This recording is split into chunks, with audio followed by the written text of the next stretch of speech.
ಓಂ ಶಾಂತಿ ಶಾಂತಿ ಶಾಂತಿ.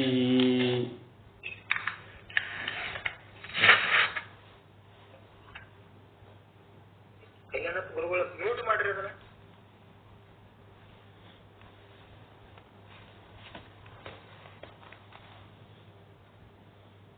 ಯೋಗದ ಬಗ್ಗೆ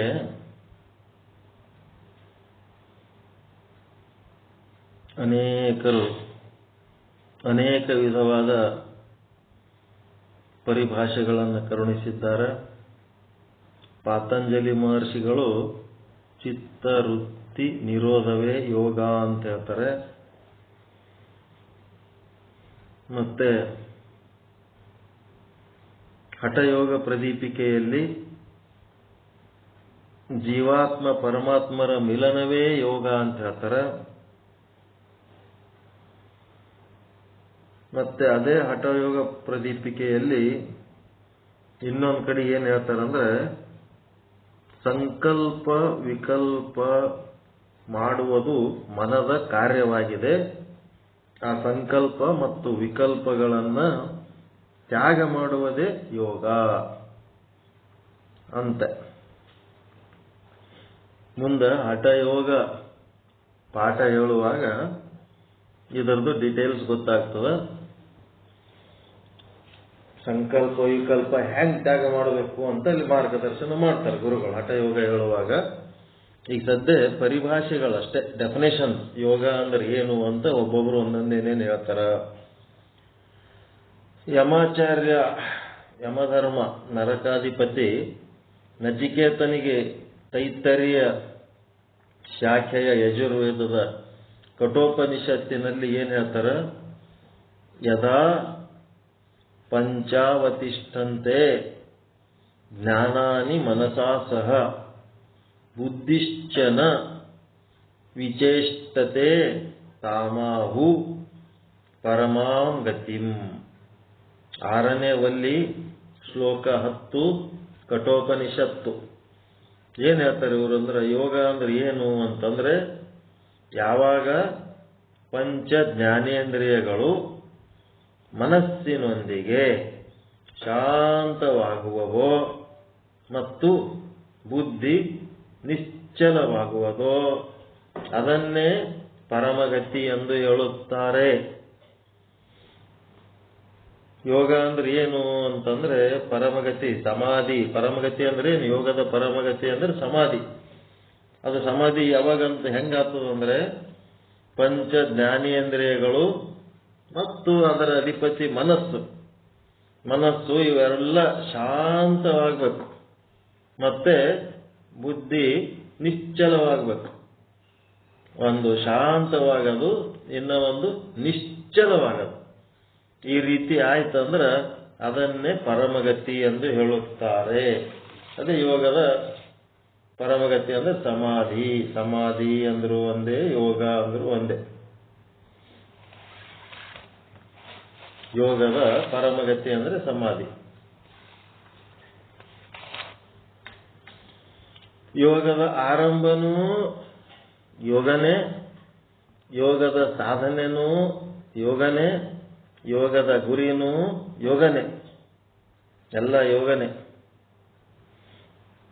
ಮತ್ತೆ ಅದೇ ಕಠೋಪನಿಷತ್ತಿನಲ್ಲಿ 6ನೇ ವಲ್ಲಿ 10ನೇ ಶ್ಲೋಕ ಏನ್ ಹೇಳ್ತಾರ, ತಾಂ ಯೋಗ ಮಿತಿ ಮನ್ಯಂತೆ ಸ್ಥಿರಾಮಿಂದ್ರಿಯ ಧಾರಣಾಂ ಅಪ್ರಮತ್ತತದಾ ಭವತಿ ಏಗೋ ಹಿ ಪ್ರಭವಾಪ್ಯಯೇ.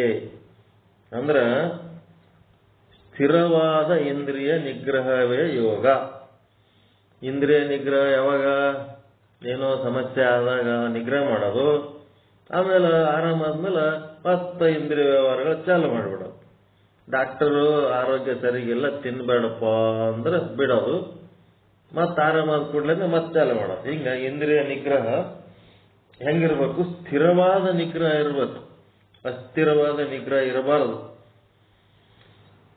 ಅದಕ್ಕೆ ಯಮಾಚಾರ್ಯ ಏನ್ ಹೇಳ್ತಾರಂದ್ರೆ, ಸ್ಥಿರವಾದ ಇಂದ್ರಿಯ ನಿಗ್ರಹವೇ ಯೋಗ. ಅಸ್ಥಿರವಾದ ಇಂದ್ರಿಯ ನಿಗ್ರಹ ಅಲ್ಲ, ಯೋಗ ಅಲ್ಲ. ಆಗ ಯೋಗಿಯು ಪ್ರಮಾದವಿಲ್ಲದವನಾಗುತ್ತಾನೆ. ಆಗ ಯೋಗಿ ಪ್ರಮಾದ ಅಂದ್ರೆ ಏನಾತನ, ಇಂದ್ರಿಯ ನಿಗ್ರಹ ಸ್ಥಿರವಾಗಿ ಫಿಕ್ಸ್ಡ್, ನಿಶ್ಚಲವಾಗಿ ಅಚಲವಾಗಿ ಮಾಡ್ಕೊಂಡಂತಂದ್ರೆ ಅವನಿಂದ ಯಾವ ತಪ್ಪುಗಳು ಆಗುವುದಿಲ್ಲ, ಪ್ರಮಾದವಿಲ್ಲದವನಾಗುತ್ತಾನೆ. ಏಕೆಂದರೆ ಯೋಗವನ್ನು ಪಡೆದುಕೊಳ್ಳಬಹುದು ಮತ್ತು ಕಳೆದುಕೊಳ್ಳಲೂಬಹುದು. ಇಂದ್ರಿಯ ನಿಗ್ರಹ ಮಾಡುವಾಗ ಪ್ರಮಾದ ಇಲ್ಲದವ ಆಗ್ತಾನ, ನಿಗ್ರಹ ಮಾಡಲಿಲ್ಲ ಅಂತಂದ್ರೆ ಪ್ರಮಾದಗಳು ಆಗ್ತಾವ. ಅದಕ್ಕೆ ಈ ಯೋಗ ಹೆಂಗದಂತಂದ್ರೆ ಪಡೆದುಕೊಳ್ಳಲಿಕ್ಕೂ ಬರ್ತದ, ಕಳೆದುಕೊಳ್ಳಲಿಕ್ಕೂ ಬರ್ತದೆ, ಎರಡೂ ಆಗ್ತಾ ಇದೆ. ಜ್ಞಾನ ಒಂದು ಸಾರಿ ಉತ್ಪನ್ನ ಆಗಿದ್ದು ಮತ್ತ ಜ್ಞಾನ ನಷ್ಟ ಆಗಂಗಿಲ್ಲ. ಜ್ಞಾನಕ್ಕ ಈ ಯೋಗಕ್ಕ ಇರೋ ವ್ಯತ್ಯಾಸ ಏನಂದ್ರ, ಯೋಗವನ್ನ ಸಾಧನೆ ಮಾಡಿ ಪಡ್ಕೊಳ್ಳಬಹುದು, ಮತ್ತ ಅಯೋಗ್ಯನಾಗಿ ತನ್ನ ಯೋಗ ಬಲವನ್ನ ನಷ್ಟ ಮಾಡಿಕೊಳ್ಳಬಹುದು. ಆದರೆ ಜ್ಞಾನ ಅಂತೇನದಲ್ಲ, ಅದು ಏನದ, ಕಷ್ಟಪಟ್ಟು ಸಾಧನೆ ಮಾಡಿ ಅದನ್ನ ಪಡ್ಕೊಂಡದ್ದನ್ನ ಯಾವ ಕಾಲಕ್ಕೂ ಅದು ಕಳ್ಕೊಳ್ಳಕ್ಕಾಗಂಗಿಲ್ಲ. ಜ್ಞಾನ once produced is produced for ever ಅಂತ. ಜ್ಞಾನ ಒಂದು ಸಾರಿ ಉತ್ಪನ್ನ ಆಗಿದ್ದು ಮತ್ತೇನಾಗ್ತದೆ, ಶಾಶ್ವತವಾಗಿ ನಮ್ಮಲ್ಲಿ ಉಳಿತದೆ. ಅದಕ್ಕೇನಂತಾರೆ, ಸ್ಥಿರವಾದ ಇಂದ್ರಿಯ ನಿಗ್ರಹ ಅಂತ. ಹೆಂಗದಲ್ಲ, ಇದು ಸ್ಥಿರವಾದ ಇಂದ್ರಿಯ ನಿಗ್ರಹ ಮಾಡಬೇಕು. ಅದು ಅಸ್ಥಿರ ಆಯ್ತಂದ್ರೆ ಅವನಿಂದ ಪ್ರಮಾದಗಳಾಗ್ತವ. ಆದ್ರೆ ಜ್ಞಾನದಲ್ಲಿ ಏನದ, ಶಾಶ್ವತವಾಗಿ ದುಃಖ ಹೋಗ್ತದೆ. ಹೋದ ದುಃಖ ಮತ್ತೆ ಹೊಳ್ಳಿ ಬರಲ್ಲ, ಅಜ್ಞಾನ ಮತ್ತೆ ಹೊಳ್ಳಿ ಬರಲ್ಲ, ಬಂದ ಆನಂದ ಮತ್ತೆ ಹೊಳ್ಳಿ ಹೋಗಲ್ಲ. ಅದು ಮೇಲೆ ಹೋಗ್ತದೆ ಹೊರತು ಕೆಳಗೆ ಮತ್ತೆ ಯಾವ ಕಾರಣಕ್ಕೂ ಕೆಳಗೆ ಬೀಳಂಗಿಲ್ಲ. ಆ ಜ್ಞಾನ ಯೋಗಕ್ಕೆ ಇದಕ್ಕೆ ಇರೋ ವ್ಯತ್ಯಾಸ. ಅದಕ್ಕೆ ಯೋಗದ ಶಕ್ತಿ ಪಡೆದುಕೊಳ್ಳಲೂಬಹುದು ಮತ್ತು ಅದು ಯಾವ ಕ್ಷಣದಲ್ಲಾದರೂ ಕಳೆದುಕೊಳ್ಳಲೂಬಹುದು. ಜ್ಞಾನಕ್ಕ ಯೋಗಕ್ಕೆ ಗೊತ್ತಾಯ್ತಾರೆ ಡಿಫರೆನ್ಸ್?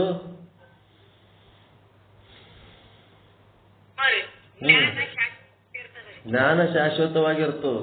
ಜ್ಞಾನದಿಂದ ಮೋಕ್ಷ, ಪರಮಾನಂದ ಪ್ರಾಪ್ತಿಯಾಗಿದ್ದು ಮತ್ತೆ ವಾಪಸ್ ಹೋಗಂಗಿಲ್ಲ, ಮತ್ತೆ ಕಡಿಮೆ ಆಗಂಗಿಲ್ಲ. ದುಃಖ ನಿವೃತ್ತಿಯಾಗಿದ್ದು ಮತ್ತೆ ವಾಪಸ್ ಬರಂಗಿಲ್ಲ, ಮತ್ತೆ ಹೆಚ್ಚಾಗಲ್ಲ.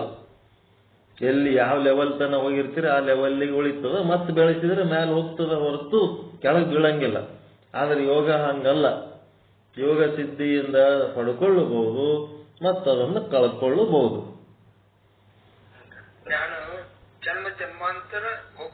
ಶಾಶ್ವತವಾಗಿದ್ದವು. ನಿಮ್ಮ ಆತ್ಮದ ಜೊತೆಗೆ ಆತ್ಮೋನ್ನತಿ ನಿಮ್ಮ ಜೊತೆಗೆ ಇರ್ತದ. ಅದೇನು ಎಲ್ಲಿ ಹೋಗಂಗಿಲ್ಲ. ಆತ್ಮದ ಜೊತೆಗೆ ಆತ್ಮೋನ್ನತಿಯ ಸ್ಥಿತಿ ಗತಿ ಮತಿ ಎಲ್ಲ ಆತ್ಮದ ಜೊತೆಗೆ ಇರ್ತದೆ. ಹೆಚ್ಚಾಗಿತ್ತಂದ್ರೆ ಹೆಚ್ಚಿನ ಸ್ಥಿತಿ ಒಳಗಿರ್ತದೆ, ಮತ್ತೆ ಯಾವ ಕಾರಣಕ್ಕೂ ಕಡಿಮೆ ಆಗಲ್ಲ. ಯೋಗ ನಷ್ಟ ಆಗ್ತದಷ್ಟೇ. ಅದು ಯೋಗ ಮುಗಿತದ ಕೆಲಸ, ನಷ್ಟನೂ ಆಗ್ತದ ಮತ್ತ ಅದು ಬೆಳೆಸ್ಕೊಂಡ್ರೆ ಹೆಚ್ಚಿನೂ ಆಗ್ತದೆ.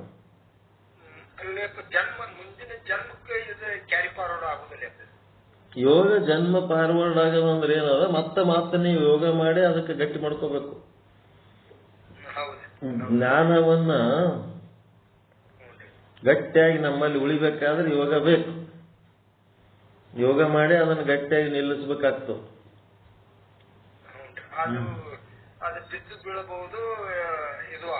ಎರಡೂ ಆಗ್ತದೆ. ಪತನನೂ ಆಗ್ತದೆ, ಉನ್ನತಿನೂ ಆಗ್ತದೆ, ಎರಡೂ ಆಗ್ತದೆ.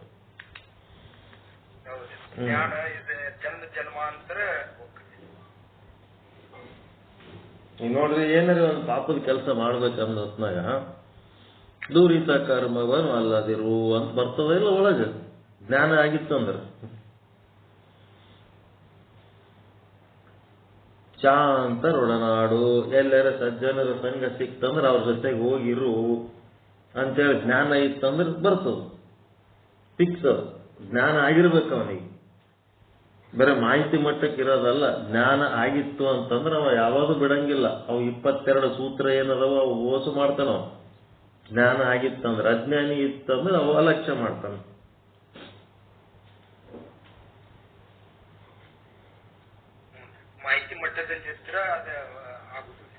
ಮಾಹಿತಿ ಮಟ್ಟದಾಗಿತ್ತು ಅಂತಂದ್ರ ಕಳಬೇಡ ಅಂತ ಮಾಹಿತಿ ಅಷ್ಟೇ. ಕಳಬೇಡ ಅನ್ನೋದು ಮಾಹಿತಿ ಮಟ್ಟದಾಗಿರ್ತದ. ಯಾವ್ದಾರ ವಸ್ತು ಸಿಕ್ತು ಯಾರು ನೋಡ್ಲಿಲ್ಲ ಅಂದ್ರೆ ಎತ್ಕೊಂಡು ಹೋಗ್ಬಿಡ್ತಾನೆ. ಅಷ್ಟೇ. ಅವನಿಗೆ ಅರಿವಿನ ಮಟ್ಟಕ್ಕೆ ಜ್ಞಾನ ಆಗಿತ್ತು ಅಂತಂದ್ರ ಅವ ಏನ್ ಮಾಡ್ತಾನ, ಕಳು ಮಾಡ್ಲಿಕ್ಕೆ ಹೋಗಂಗಿಲ್ಲ. ಯಾರು ನೋಡ್ಲಿ ಬಿಡ್ಲಿ ಅದು ವಸ್ತು ನನಗೆ ಸಂಬಂಧ ಇಲ್ಲ ಅಂತೇಳಿ ಅವ ಕಳತನ ಮಾಡಂಗೇ ಇಲ್ಲ.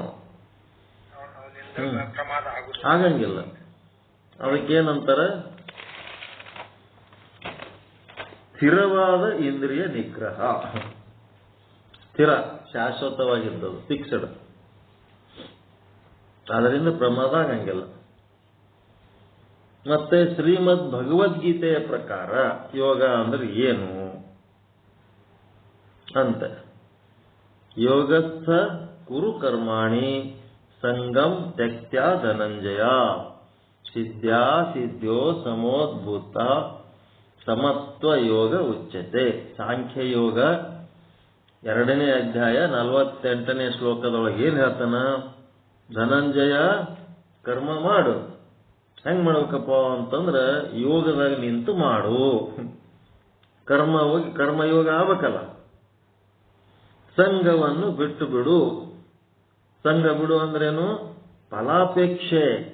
ನಾವು ಮಾಡಿದ ಕರ್ಮದ ಫಲ ಅಪೇಕ್ಷೆಯನ್ನು ಬಿಡು. ಅದ್ರ ಬಗ್ಗೆ ತಲೆ ಕೆಡಿಸ್ಕೋಬೇಡ. ಮೋಹ ಬೇಡ, ಲಿಪ್ತತೆ ಬೇಡ, ಅಟ್ಯಾಚ್ಮೆಂಟ್ ಬೇಡ, ಇವೇನೇನು ಬೇಡ. ಒಂದು ಕೆಲಸ ಮಾಡಿದ ಕೂಡ್ಲೇನೆ ಅದರ ಫಲಕ್ಕೆ ನಾವೇನಾಗ್ಬಿಡ್ತೀವಿ, ಸಂಘ ಮಾಡಿಬಿಡ್ತೀವಿ. ಇಷ್ಟಕ್ಕೆ ಇಷ್ಟು ಕೆಲಸ ಮಾಡಿವಿ ಅಂದ್ರೆ ಇಷ್ಟು ಬರ್ತದ ಲೆಕ್ಕ ಹಾಕೊಂಡು ಕೂತ್ ಬಿಡ್ತೀವಿ. ಅವೆಲ್ಲ ಬಿಡು ಅಂತ ನಾವು ಏನ್ ಮಾಡು, ಮುಂದೆ ನೋಡಿ ನೀನು ಕೆಲಸ ನೀ ಮಾಡು. ಆ ಕೆಲಸದ ಫಲ ಸಿದ್ಧಿನೂ ಆಗ್ಬಹುದು, ಅಸಿದ್ಧಿನೂ ಆಗ್ಬಹುದು. ಅಸಿದ್ಧಿ ಆದ್ರೂ ಅಷ್ಟೇ ಸಮಾನ ಭಾವದಿಂದ ಸ್ವೀಕಾರ ಮಾಡು, ಸಿದ್ಧಿ ಆದ್ರೂ ಅಷ್ಟೇ ಸಮಾನ ಭಾವದಿಂದ ಸ್ವೀಕಾರ ಮಾಡು. ಎರಡನ್ನ ಸಮಾನ ಭಾವದಿಂದ ಸ್ವೀಕಾರ ಮಾಡು. ಅದಕ್ಕ ಸಂಘ ಮಾಡ್ಲಕ್ ಹೋಗಬೇಡ. ನೀ ಮಾಡಿದ ಕರ್ಮಕ್ಕ ಸಂಘ ಮಾಡ್ಲಕ್ ಹೋಗಬೇಡ. ನೀ ಮಾಡಿದ ಕೆಲಸಕ್ಕ ಸಂಘ ಮಾಡ್ಲಕ್ ಹೋಗಬೇಡ. ಸಿದ್ಧಿ ಅಸಿದ್ಧಿ ಎರಡನ್ನ ಸಮಾನವಾಗಿ ಭಾವಿಸುವುದು. ಶುಭನೂ ಆಗ್ಬೋದು, ಅಶುಭನೂ ಆಗ್ಬೋದು. ಮುಂಜಾನೆ ಒಂದು ವಿಡಿಯೋ ಹಾಕಿ ನೋಡಿರ, ಒಂದು ಇಲಿ ಪಂಜರದೊಳಗೆ ಬಿದ್ದದು. ಪಂಜರದೊಳಗೆ ಬಿದ್ದು ಇಲಿ ಏನ್ ಮಾಡ್ತದ,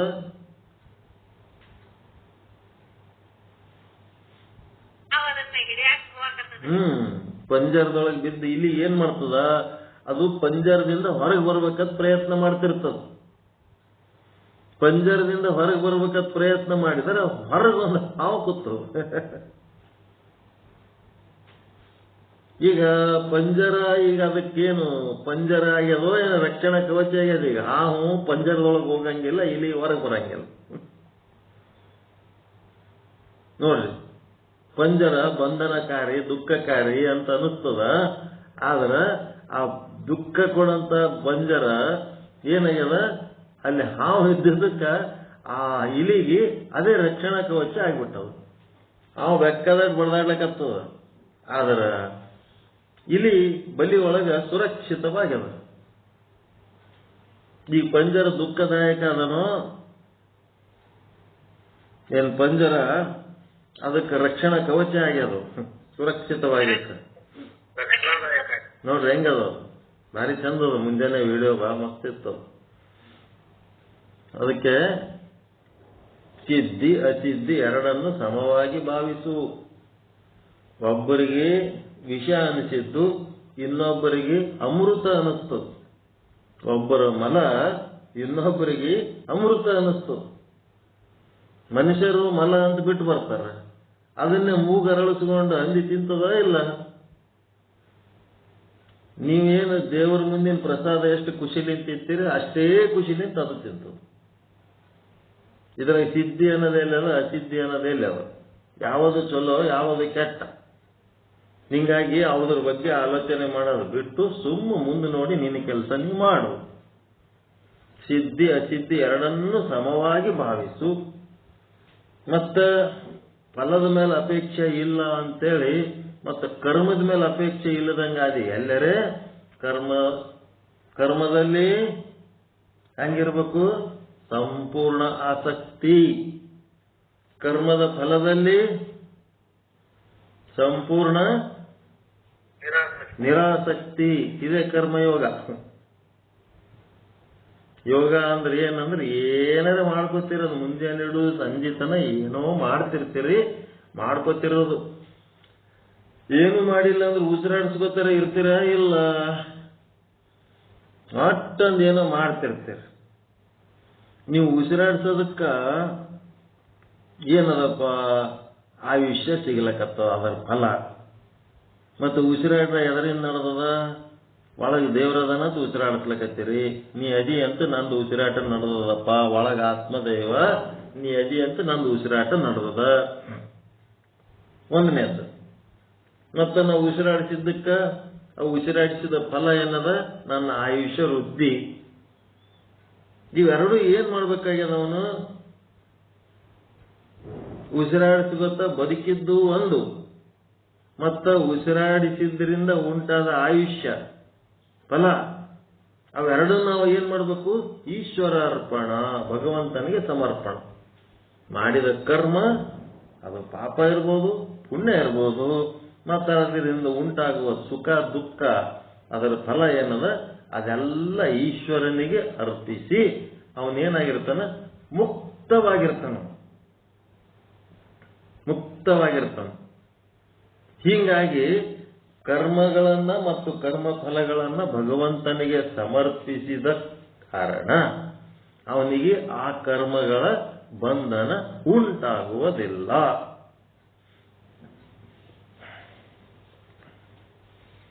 ಅದಕ್ಕೆ ಸಿದ್ಧಿ ಅಸಿದ್ಧಿ ಎರಡನ್ನು ಸಮವಾಗಿ ಭಾವಿಸು. ಒಳಗ ಈಶ್ವರ ಅದನಂತೇಳಿ ನಾನು ಪ್ರವಚನ ಮಾಡ್ಲಕತ್ತೀನಿ, ಒಳಗೆ ಈಶ್ವರ ಅದನಂತೇಳಿಕೆ ನೀವು ಪ್ರವಚನ ಕೇಳಕತ್ತೀರಿ. ಕೇಳು ಕೇಳು ವಿಚಾರ ಸಾಗರ, ಕೇಳು ಕೇಳು ಯೋಗಕ್ಕೆ ಸಂಬಂಧಪಟ್ಟಂತ ವಿಚಾರ ಅಂತೇಳಿ ಈಶ್ವರ ಏನ್ ಮಾಡ್ಲಕತ್ತಾನ? ನಿಮ್ಮೊಳಗ ಪ್ರೇರಣೆ ಮಾಡ್ಲಕತ್ತಾನ. ಅವನು ಪ್ರೇರಣೆ ಇಲ್ಲದೆ ನೀವು ಇದು ಕೇಳಕ್ ಸಾಧ್ಯ ಇಲ್ಲ. ಹಿಂಗಾಗಿ ನೀವೇ ಕೇಳಕತ್ತೀರ, ಈಶ್ವರನ ಪ್ರೇರಣೆಯಿಂದ ಕೇಳಕತ್ತೀರ, ಪ್ರೇರಣೆಯಿಂದ ಕೇಳಕತ್ತೀರ. ಅದಕ್ಕೆ ಈಶ್ವರ ನನಗ ಇಂಥ ಪ್ರವಚನ ಕೇಳೋದಕ್ಕೆ ನೀನು ಪ್ರೇರೇಪಿಸಿದ್ದಕ್ಕೆ ಧನ್ಯವಾದಪ್ಪ, ಇದೆಲ್ಲ ನಿಂದಪ್ಪ, ನನಗಾದ ಸುಖ ಆನಂದ ಎಲ್ಲ ನಿಂದಪ್ಪ ಅಂತ ಅವನಿಗೆ ಒಪ್ಪಿಸ್ಬೇಕು.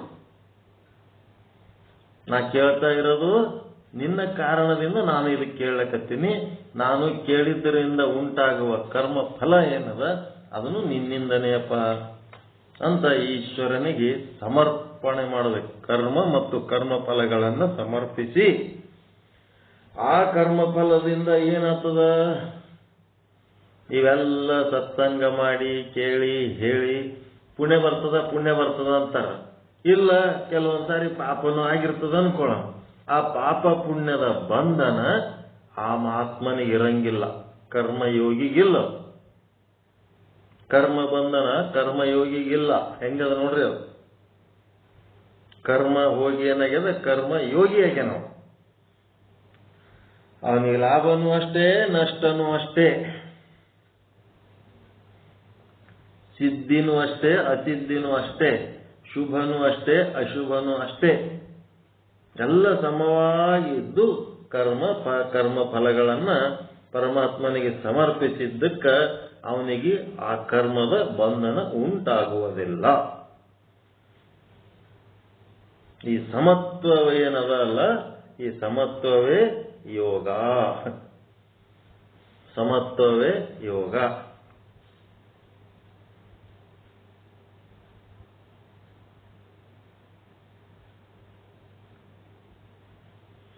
ಮತ್ತು 50ನೇ ಶ್ಲೋಕ, ಅದೇ 2ನೇ ಅಧ್ಯಾಯ ಸಾಂಖ್ಯಯೋಗದೊಳಗ 50ನೇ ಶ್ಲೋಕ. ಇಲ್ಲೇನ್ ತಿಳ್ಕೊಂಡ್ರಿ?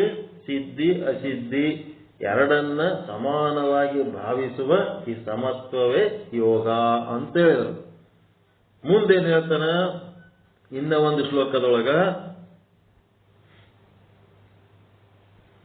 ಬುದ್ಧಿಯುಕ್ತೋ ಜಹಾತಿಹ ಉಭೇ ಸುಕೃತ ದುಷ್ಕೃತೆ ತಸ್ಮಾದ್ಯೋಗಾಯ ಯುಜ್ಯಸ್ಯ ಯೋಗಃ ಕರ್ಮಸು ಕೌಶಲ್ಯಂ. ಇದೇನದ ಸಾಂಖ್ಯಯೋಗ 2ನೇ ಅಧ್ಯಾಯ 50ನೇ ಶ್ಲೋಕ. ಇದು ಏನಪ್ಪಾ ಅಂದ್ರೆ ಸಮತ್ವ ಬುದ್ಧಿಯಿಂದ ಕೂಡಿದವನು ಏನ್ ಮಾಡ್ತಾನ?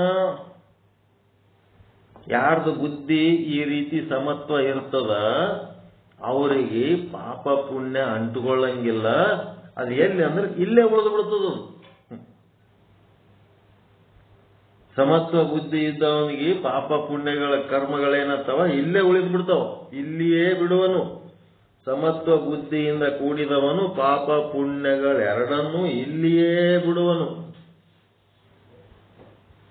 ನೋಡ್ರಿ ಹೆಂಗ ತಗೊಂಡು ಹೋಗಂಗಿಲ್ಲ ಅವನ ಅಂತಃಕರಣದಾಗ ಪಾಪ ಪುಣ್ಯ ಎರಡೂ ಅವನ ಜೊತೆಗೆ ಹೋಗಂಗೇ ಇಲ್ಲವು. ಎಲ್ಲಿ ಮಾಡಿರ್ತಾನೆ ಅಲ್ಲೇ ಬಿಟ್ಟು ಹೋಗ್ಬಿಡ್ತಾನ. ಈಗ ಅಡಿಗೆ ಮಾಡೋರು ಬಂದು ಅಡಿಗೆ ಮಾಡಿ ಬಿಟ್ಟು ಹೋಗ್ತಾರ ಇಲ್ಲ? ಏನ್ ತಗೊಂಡೋಗ್ತಾರ? ನಿಮ್ಮ ಮನೆಗೆ ಅಡಿಗೆ ಮಾಡೋರಿಗೆ ಇಟ್ಟಿರ್ತೀರಿ, ಅಡಿಗೆ ಮಾಡೋರು ಬಂದು ನಿಮ್ಮ ಮನೆಯದೆಲ್ಲ ಕಿರಾಣಿ ಮಾಲ್ ತಗೊಂಡು ಅಡಿಗೆ ಮಾಡಿ ಇಲ್ಲೇ ಬಿಟ್ಟು ಹೋಗ್ಬಿಡ್ತಾರ, ಯಾರು ಉಂಡ್ರಿ ಅದು. ಹಂಗ ಅವ ಇಲ್ಲಿ ಬಂದು ಕರ್ಮ ಮಾಡಿ ಇಲ್ಲೇ ಬಿಟ್ಟು ಹೋಗ್ಬಿಡ್ತಾನ. ಈ ರೀತಿ ಸಮತ್ವ ಬುದ್ಧಿ ಇದ್ದವ. ಸಮತ್ವ ಬುದ್ಧಿ ಇಲ್ಲದವ ಏನ್ ಮಾಡ್ತಾನ? ಅವುಗಳ ಜೊತೆಗೆ ಅಂಟುಕೊಂಡಿರ್ತಾನ, ಅವೆಲ್ಲ ಕರ್ಮಗಳು ಅವನ ಜೊತೆಗೆ ಹೋಗ್ಬಿಡ್ತಾವ. ನೋಡ್ರಿ ಎಷ್ಟು ಸೂಕ್ಷ್ಮ ವಿಷಯ ಹೇಳಕತ್ತಾರ. ಕರ್ಮದಿಂದ ಮುಕ್ತ ಆಗದ ಹೆಂಗ? ಸಮತ್ವ ಬುದ್ಧಿ ಇತ್ತಂತಂದ್ರೆ ಆ ಕರ್ಮ ಅಂಟಂಗೆ ಇಲ್ಲ. ಸಮತ್ವ ಬುದ್ಧಿಯಿಂದ ಕೂಡಿದವನು ಪಾಪ ಪುಣ್ಯಗಳೆರಡನ್ನೂ ಇಲ್ಲಿಯೇ ಬಿಡುವನು. ಅದಕ್ಕಾಗಿ ಪ್ರಯತ್ನ ಪಟ್ಟು ಕರ್ಮ ಯೋಗ ಮಾಡು. ಕರ್ಮ ಅಷ್ಟೇ ಮಾಡಬೇಡಪ್ಪ, ಕರ್ಮ ಯೋಗ ಮಾಡು. ಕರ್ಮಯೋಗ ಮಾಡೋದಂದ್ರೇನು? ಕರ್ಮ ಮಾಡುವುದರಲ್ಲಿ ಸಂಪೂರ್ಣ ಆಸಕ್ತಿ, ಕರ್ಮ ಫಲಗಳಲ್ಲಿ ಸಂಪೂರ್ಣ ನಿರಾಸಕ್ತಿ, ಮತ್ತೆ ಮಾಡಿದ ಕರ್ಮಗಳು ಮತ್ತು ಆ ಕರ್ಮದ ಫಲಗಳು ಎರಡೂ ಯಾರಿಗೆ ಅರ್ಪಣ? ಈಶ್ವರನಿಗೆ ಸಮರ್ಪಣ, ಭಗವಂತನಿಗೆ ಸಮರ್ಪಣ. ಈ ರೀತಿ ನೀನು ನಿರ್ಲಿಪ್ತನಾಗಿ ಕರ್ಮ ಮಾಡು. ಅವುಗಳಿಗೆ ಅಂಟುಕೋಬೇಡ. ಅವೆರಡನ್ನ ಸಮಾನವಾಗಿ ನೋಡು. ಸಿದ್ಧಿ ಅಸಿದ್ಧಿ, ಶುಭ ಅಶುಭ, ಜಯ ಅಪಜಯ ಎಲ್ಲವನ್ನು ಸಮಾನವಾಗಿ ನೋಡು. ಅದಕ್ಕೆ ಈ ರೀತಿಯಾದ ಒಂದು ಕೌಶಲ್ಯ ಭರಿತವಾದ ಕರ್ಮ ಏನು ಮಾಡ್ತಲ್ಲ ಅದೇ ಯೋಗ. ಕರ್ಮ ಸು ಕೌಶಲ್ಯಂ ಯೋಗ. ಕರ್ಮ ಮಾಡ್ತಿ, ಆದ್ರೆ ನಿನ್ ಸಮಸ್ಯೆ ಏನದಪ್ಪ ಅಂದ್ರೆ ಕರ್ಮ ಮಾಡ್ತಿದಿ, ಅದರ ಫಲದ ಮೇಲೆ ಅಪೇಕ್ಷೆ ಪಡಬೇಡ ಅಂತಂದ್ರೆ ನಿಮ್ಗೆ ಕರ್ಮ ಮಾಡೋದಕ್ಕೆ ಇಂಟ್ರೆಸ್ಟೇ ಬರಂಗಿಲ್ಲ. ಎದಕ್ ಮಾಡ್ಬೇಕ? ಎದಕ್ ಮಾಡ್ಬೇಕ್ರಿ ಕರ್ಮ? ಅದರ ಫಲದ ಮೇಲೆ ಅಪೇಕ್ಷೆ ಬೇಡ.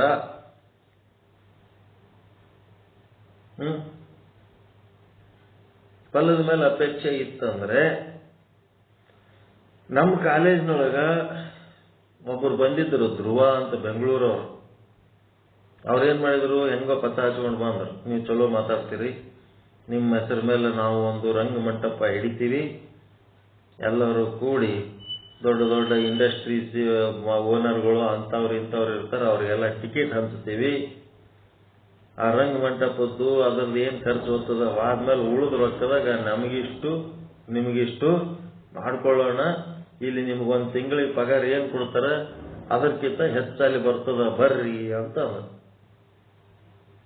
ಇದೇನು ಬ್ರಹ್ಮಜ್ಞಾನ ರೊಕ್ಕ ತರ ಮಾಡಕತ್ತೀವ ಏನು? ಕರ್ಮ ಫಲದ ಮೇಲೆ ಅಪೇಕ್ಷೆ ಇಟ್ಕೊಂಡು ಮಾಡಿದ್ರ ಇವು ಯಶಸ್ಸಾಗ್ತವೇನ್ರಿ? ಇವು ಇದು ಇಷ್ಟ ಯಶಸ್ಸು ಆಗ್ಬೇಕಾದ್ರೆ ಅದರ ಫಲದ ಮೇಲೆ ಅಪೇಕ್ಷೆ ಇಲ್ಲದಂಗ ಮಾಡೋದಕ್ಕೆ ಇದು ಯಶಸ್ಸಾಗ್ತದ. ಸಕ್ಸಸ್ ಆಗ್ಬೇಕಾದ್ರೆ ಮೋಕ್ಷ ಆಗ್ಬೇಕಾಗ್ಯದ. ಯಶಸ್ಸು ಅಂದ್ರೆ ಮೋಕ್ಷ ಆಗ್ಬೇಕಾಗ್ಯದ, ಎಲ್ಲರಿಗೆ ಆನಂದ ಆಗ್ಬೇಕಾಗ್ಯದ.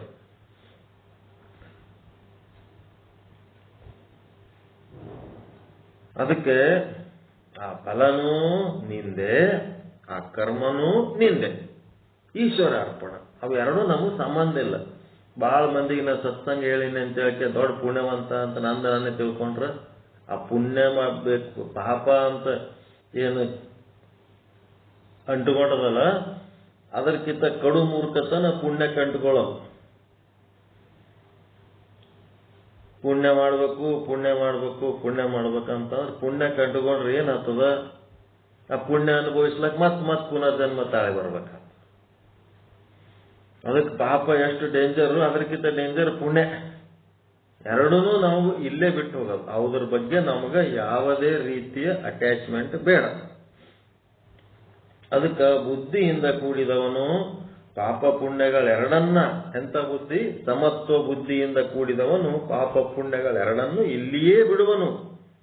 ಇಲ್ಲೇ ಬಿಟ್ಟೇನಂತಾನ ಮುಕ್ತಿರ್ತಾನ. ಅದಕ್ಕೆ ನೀನೇನ್ ಮಾಡು? ಪ್ರಯತ್ನ ಮಾಡಿ ಕರ್ಮ ಯೋಗ ಮಾಡು. ಕರ್ಮಯೋಗ ಮಾಡಿ ಕರ್ಮ ಕೌಶಲ್ಯ, ಈಗೇನ್ ಹೇಳ್ತೀನಿ ಈ ರೀತಿಯಾದಂಥ ಕೌಶಲ್ಯಯುತವಾದ ಕರ್ಮ ಮಾಡಿದೆ ಅಂದ್ರೆ ಅದೇ ಕರ್ಮಯೋಗ. ಕರ್ಮ ಕೌಶಲವೇ ಯೋಗ ಅಂದ್ರೆ ಜೀವನದ ಗುಣಮಟ್ಟ ಪ್ಲಸ್ ಆಯುಷ್ಯದ ಸದುಪಯೋಗ ಪ್ಲಸ್ ಹೆಚ್ಚು ಹೆಚ್ಚು ಆತ್ಮಲಾಭ ಪ್ಲಸ್ ಅತ್ಯಲ್ಪ ಭೋಗ. ಹೆಂಗದ ನೋಡ್ರಿ ಫಾರ್ಮುಲಾ, ಹೆಂಗದ? ಕರ್ಮದ ಕೌಶಲ್ಯವೇ ಯೋಗ ಅಂದ್ರೆ ಜೀವನದ ಗುಣಮಟ್ಟ ಚೆನ್ನಾಗಿರ್ಬೇಕು, ಕ್ವಾಲಿಟಿ ಆಫ್ ಲೈಫ್ ಚಂದ ಇರ್ಬೇಕು. ಚಂದ ಇರ್ಬೇಕಂದ್ರೆ ಬಹಳ ಹಸಿನೂ ಇರಬಾರ್ದು, ಬಹಳ ಕಡಿಮೆನೂ ಇರಬಾರ್ದು, ಎಷ್ಟಿರ್ಬೇಕು ಅಷ್ಟಿರ್ಬೇಕು. ಜೀವನದ ಗುಣಮಟ್ಟ ಪ್ಲಸ್ ಮತ್ತಿನ್ನೇನು? ಆಯುಷ್ಯದ ಸದುಪಯೋಗ. ಆಯುಷ್ಯ ದುರುಪಯೋಗ ಆಗಬಾರ್ದು, ಸದುಪಯೋಗ ಆಗ್ಬೇಕು. ಆಯುಷ್ಯದ ಸದುಪಯೋಗ ಪ್ಲಸ್ ಮತ್ತೇನು? ಹೆಚ್ಚು ಹೆಚ್ಚು ಆತ್ಮ ಲಾಭ. ಬೇರೆ ಯಾವುದರ ರೊಕ್ಕದ ಲಾಭಕ್ಕೆ ಬೆನ್ನತ್ತು ಬೇಡ್ರಿ. ಎಷ್ಟು ಸಾಧ್ಯ ಅದ ಅಷ್ಟು ಮ್ಯಾಕ್ಸಿಮಮ್ ಆತ್ಮ ಲಾಭದ ಸಾಧನೆ ಮಾಡ್ರಿ. ಪ್ಲಸ್ ಭೋಗ ಏನದಲ್ಲ ಲೌಕಿಕ ಭೋಗ, ಅತ್ಯಲ್ಪ ಭೋಗ. ಸ್ವಲ್ಪೇ ಭೋಗ ಮಾಡ್ರಿ, ಬಹಳ ಭೋಗ ಮಾಡಕ್ ಹೋಗ್ಬೇಡ್ರಿ. ಈ ಗಾಡಿಗೆ ಪೆಟ್ರೋಲ್ ಹಾಕ್ಬೇಕಂತೀರಲ್ಲ, ಕಡಿಮೆ ಪೆಟ್ರೋಲ್ ಹಾಕಿ ಹೆಚ್ಚು ಓಡಿಸ್ಬೇಕಂತೀರ ಇಲ್ಲ? ಮೈಲೇಜ್ ಎಷ್ಟು ಬರ್ತದ 30 ಕೊಡ್ತದ, 40 ಕೊಡ್ತದ, 50 ಕೊಡ್ತದ, 60 ಕೊಡ್ತದ ಮಾತಾಡ್ತೀರ ಇಲ್ಲ? 1 ಲೀಟರ್ ಪೆಟ್ರೋಲ್ ಹಾಕಿದ್ರೆ ಎಷ್ಟು ಕಿಲೋಮೀಟರ್ ಓಡ್ತದಪ್ಪ ಇದು ಗಾಡಿ?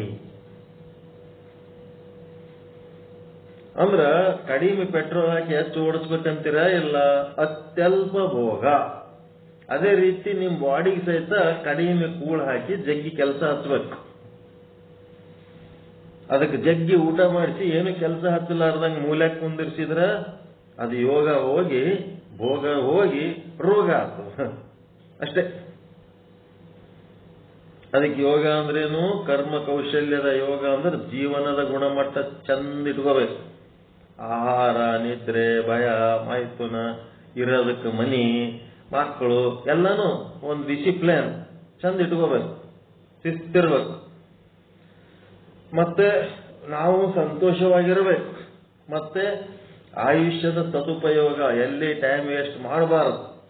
ಮತ್ತೆ ಹೆಚ್ಚು ಹೆಚ್ಚು ಆತ್ಮಲಾಭ, ಎಲ್ಲ ಕಾಲದಲ್ಲಿ ಮೋಕ್ಷ ಸಂಬಂಧಿ ಸಾಧನೆಗಳಲ್ಲೇ ತೊಡಗಿರ್ಬೇಕು. ಪ್ಲಸ್ ಅತ್ಯಲ್ಪ ಭೋಗ, ಅತ್ಯಂತ ಸ್ವಲ್ಪೇ ಭೋಗ ಮಾಡಬೇಕು, ಹೆಚ್ಚು ಭೋಗ ಮಾಡಬಾರದು. ಯೋಗ ಎಷ್ಟಾದ್ರೂ ಮಾಡ್ರಿ, ಅದರ ಭೋಗ ಅಲ್ಪವಿರಲಿ. ಈ ಭೋಗವನ್ನ ಮಿತಿಗೊಳಿಸುವುದು ಮತ್ತ ಭೋಗಗಳನ್ನ ನಮಗೆ ಅನಾವಶ್ಯಕ ಅನಿಸಿದರೆ ತ್ಯಾಗ ಮಾಡೋದು, ಅದೇ ಯೋಗ. ಮತ್ತಿನ್ನೇನು ಯೋಗ?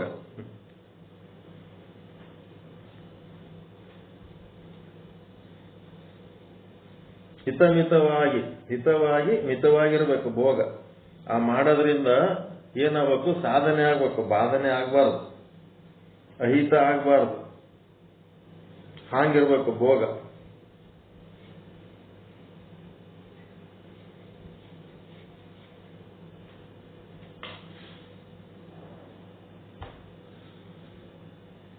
ಅದಕ್ಕೆ ಧ್ಯಾನ ಯೋಗದಾಗ 6ನೇ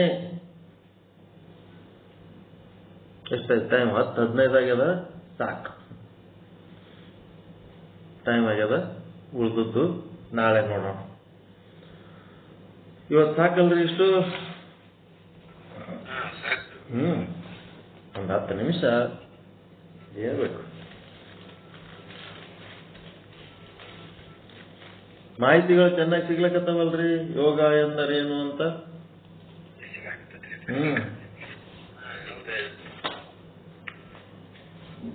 ಕರ್ಮ ಲೇಪನ ಜ್ಞಾನಿಗೂ ಕರ್ಮ ಲೇಪನ ಹತ್ತದಿಲ್ಲ, ಕರ್ಮ ಯೋಗಿಗೂ ಲೇಪನ ಆಗುದಿಲ್ಲ ಅಂತ. ಯೋಗಿಗೆ ಕರ್ಮ ಲೇಪನ ಮಾಡ್ಕೊಳ್ಳಲ್ಲ, ಆದ್ರ ಅಷ್ಟಕ್ಕೆ ಮೋಕ್ಷ ಆಗಂಗಿಲ್ಲ. ಜ್ಞಾನಕ್ಕೆ ಬರೇಬೇಕವ.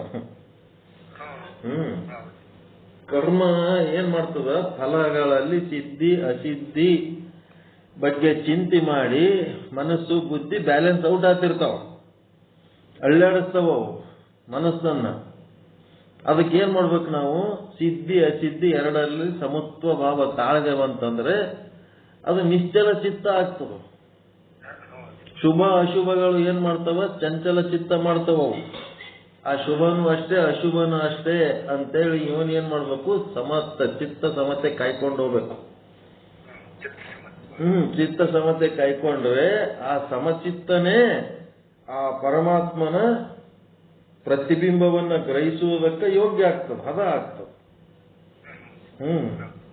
ಯಾವುದೋ ಒಂದು ಸಿದ್ಧಿ ಆಯ್ತು, ಯಾವುದೇ ಒಂದು ಅಸಿದ್ಧಿ ಆಯ್ತು ಅಂದ್ರೆ ನಾವು ಬ್ಯಾಲೆನ್ಸ್ ಔಟ್ ಆಗಿ ಮನಸ್ಸು ಚಂಚಲ ಮಾಡ್ಕೊಂಡೇವಂದ್ರೆ ಅದ್ರೊಳಗೆ ಪರಮಾತ್ಮನ ಪ್ರತಿಬಿಂಬ ಕಾಣಂಗಿಲ್ಲ.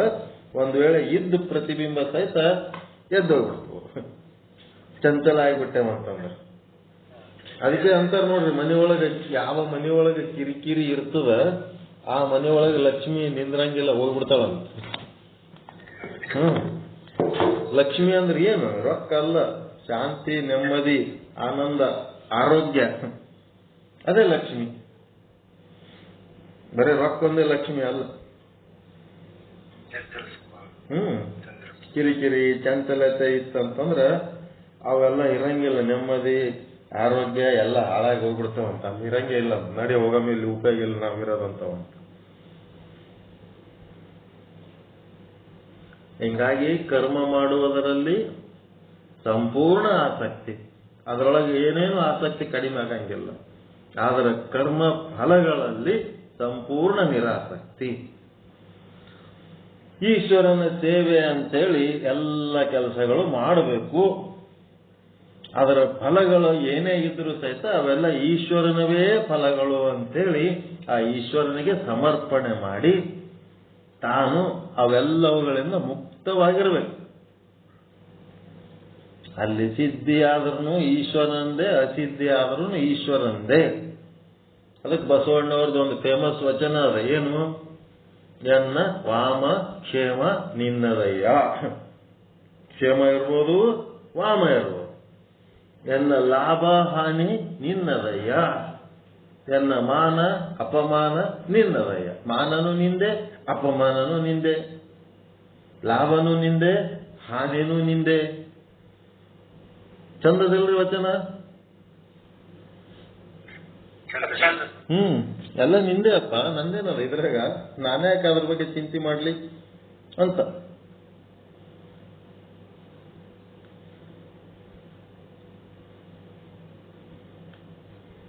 ಕಾಲೇಜ್ನ ಕೆಲಸ ಮಾಡಾಗ ಪ್ರಿನ್ಸಿಪಾಲ್ ರೆಪ್ರೆಸೆಂಟೇಟಿವ್ ಆಗಿ ಹೋಗಿ ಕೆಲವೊಂದು ಇನ್ಸ್ಪೆಕ್ಷನ್ ಮಾಡ್ತಿರ್ತೀವಿ. ಅಲ್ಲಿ ಕೆಲವೊಬ್ಬರು ಏನ್ ಮಾಡಿಬಿಡ್ತಾರ, ನಮಗ ಏನಾರ ಒಂದು ಅಂದ್ಬಿಡ್ತಾರ. ಅಂದ ಕೂಡ್ಲೇನೆ ಅದು ನಮಗ ಸಮಾಧಾನ ಅಲ್ಲಾರ್ದು ಹೋಗಿ ನಮ್ಮ ಪ್ರಿನ್ಸಿಪಾಲ್ಗೆ ಹೇಳ್ಬಿಡ್ತೀವಿ, ಇವ್ರು ಇಂಥವ್ರು ಹಿಂಗೆ ಅಂದ್ರ ನೋಡ್ರಿ ಅಂದ ಹೊತ್ನಾಗ ಪ್ರಿನ್ಸಿಪಾಲ್ ಏನಂತಾರ, ಫಸ್ಟ್ ನಾನು ನಿನಗೊಂದು ಪ್ರಶ್ನೆ ಕೇಳ್ತೀನಿ, ಇದು ಅವ್ರ ಹಂಗಂದರತ್ತ ನೀನ್ ಯಾಕೆ ಮಾರಿ ಸಣ್ಣ ಮಾಡ್ಕೊಂಡಿ ಅಂತ ಕೇಳ್ತಾರ. ಅವ್ರು ನೀನು ಮಾರಿ ಯಾಕೆ ಸಣ್ಣ ಆಯ್ತು ಅವ್ರು ಬೈದ್ರ ಅಂತ. ಅವ್ರೇನಂತಾರ, ಅವ್ರು ಅಂದದಕ್ಕೆ ಮತ್ತೆ ಮಾರಿ ಸಣ್ಣ ಎಲ್ಲರದು ಏನಾಗ್ತದ್ರಿ? ಅವ್ರು ನಿನಗೆ ಯಾಕೆ ಅಂತಾರೋ ನನಗಂತಾರ ಅಂತಾರ ಅವ್ರ ಪ್ರಿನ್ಸಿಪಾಲ್. ಅವ್ರು ಅಂದದ್ದು ನನಗ, ನನ್ನ ಮುಂದೆ ಅನ್ನಕ್ಕ ದಮ್ ಇರ್ಲಾರ್ದಕ್ಕ ನಿನ್ನ ಮುಂದೆ ಅಂದು ಸಮಾಧಾನ ಮಾಡ್ಕೊಂಡಿರ್ತಾರ ಅವ್ರು ಅಂದದ್ದು ನೀ ಏನ್ ಮಾಡ್ಬೇಕು? ಸುಮ್ಮನೆ ನನಗ ಅರ್ಪಣೆ ಮಾಡಿಬಿಡು, ನೀ ಮುಕ್ತ ಆಗಿರು. ಅರ್ಥ ಆಯ್ತಾರೆ ಅದು? ನನಗಂದಾರ ಮನ್ಸಿಗೆ ಹಚ್ಕೋಬೇಡ, ನನ್ನ ಸಾವರಿಗೆ ಅಂದಾರ ಅವ್ರ ಮುಂದೆ ಅಂದು ದಕ್ಕ ಚೋಲಕ್ಕ ದಮ್ ಇಲ್ಲದಕ್ಕ ನಮ್ಮ ಮುಂದೆ ಅಂದು ಸಮಾಧಾನ ಮಾಡ್ಕೊಂಡಾರ, ತಿಟ್ಟ ತಿಳ್ಕೊಂಡ್ಬಿಡು. ಸಾವರಿಗೆ ಸಮರ್ಪಿಸಿ ನೀ ಶಾಂತಿರಪ್ಪ, ನೀನ್ಯಾಕೆ ಮನ್ಸಿಗೆ ಹಚ್ಕೋತಿದಿ? ನೀ ಮಾಡ್ಲಕತ್ತಿದ್ದು ನನ್ನ ಕೆಲಸ. ಅಲ್ಲಿ ಏನ್ ಬಂದದ್ದು ಸಿದ್ಧಿ ಅಸಿದ್ಧಿ ಅಲ್ಲ, ಅದು ನನಗೆ ಸಮರ್ಪಣೆ ಮಾಡು. ನಿಂದೇನು ಕೆಲಸ ಇಲ್ಲ, ಸುಮ್ಮನೆ ಮುಂದೆ ನೋಡಿ ಕೆಲಸ ಮಾಡೋದು ಅಷ್ಟೇ ನಿಂದಷ್ಟೇ. ಉಳಿದದ್ದೇನು ತಲೆ ಕೆಡಿಸ್ಕೋಬೇಡ, ಯಾರ ಬಗ್ಗೆ ಏನೇನು ತಲೆ ಕೆಡಿಸ್ಕೊ. ಇಷ್ಟೇ ಇರೋದು. ಅದು ಏನಾಗ್ತದ?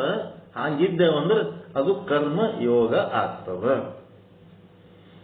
ಅದನ್ನು ಬಿಟ್ಟು ಅವನ್ಯಾವನೋ ಏನು ಅಂದನತ್ತ ಅವನಿಗೆ ನಾನೊಂದಂದ್ಮೇಲೆ ಅವನೊಂದನು ಇಬ್ರು ಕೂಡಿ ಗುದ್ದಾಡಿ ಮತ್ತೆ ಅದೇ ಪ್ರಿನ್ಸಿಪಲ್ ಮೇಲೆ ಆದ್ಮೇಲೆ ಇವೆಲ್ಲ ಮಾತಾಡತ್ ಯಾರು ಹೇಳ್ಯಾರ ನಿಮ್ಗೆ? ಅದು ಕೇಳ್ತಾರ ಅವ್ರು.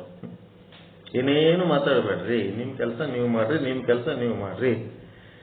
ಅವ್ರಿಗೇನು ಹೇಳಿದ್ವಿ ಅಷ್ಟು ಕ್ವಶನ್ನಿಗೆ ನೀವು ಆನ್ಸರ್ ಮಾಡ್ಬೇಕು, ಅಲ್ಲೇ ಇರ್ಬೇಕು, ಇಲ್ತಾನ ಬರಬಾರ್ದವೆಲ್ಲ ತಗೊಂಡಂತ ಹೇಳ್ಬಿಡ್ತಾರ ಅವ್ರು. ಹಿಂಗೆಲ್ಲ ಇರ್ತಾವ.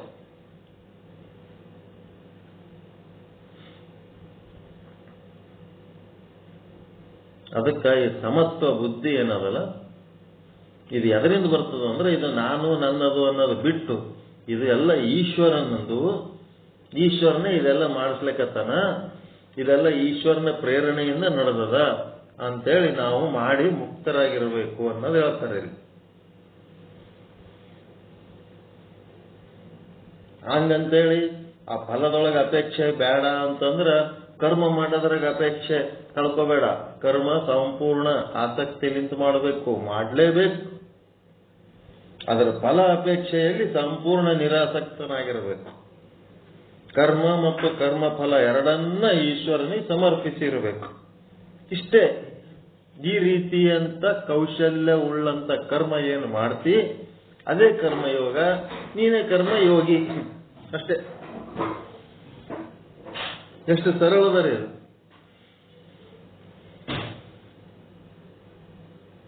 ಇದನ್ನ ಡಿಟೇಲ್ ಆಗಿ ಸ್ಟಡಿ ಮಾಡಿದ್ರೆ ಮಾಡ್ಬೋದು. ಭಗವದ್ಗೀತೆ ಒಳಗೆ ಫುಲ್ ಅದೇ ಬರ್ದಾರ. ಸಿಂಪಲ್. ಎಲ್ಲಾ ಯೋಗಗಳು ನಿಮಗೆ ಒಂದು ತಿಂಗಳು 1.5 ತಿಂಗಳದಾಗ ಓಸು ಯೋಗಗಳು ಪರಿಚಯ ಮಾಡಿಸ್ಕೊಟ್ಬಿಡ್ತೀವಿ. 1 7-8 ಯೋಗಗಳೆಲ್ಲ ಮೂಲ ಅವ್ರದ್ದು ಮಾರ್ಮ ಏನದ, ಮಾರ್ಮಿಕತೆ ಏನದ ಅನ್ನೋದು ನಾವು ತಿಳಿಸ್ಕೊಟ್ಬಿಡ್ತೀವಿ.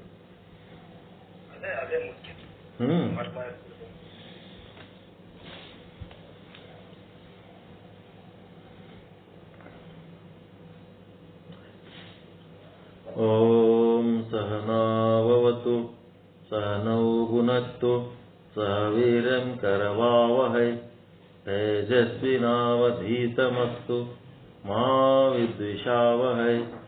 ಓಂ ಶಾಂತಿ ಶಾಂತಿ ಶಾಂತಿ. ಎಲ್ಲರಿಗೂ ಶರಣು ಶರಣಾರ್ಥಿಗಳು.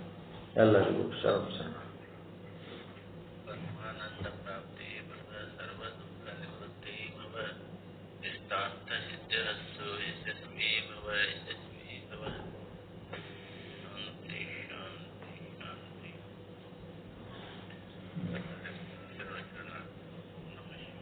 ಎಲ್ಲ ಶುದ್ಧಾತ್ಮರಿಗೆ ಶರಣಾರ್ಥಿಗಳು.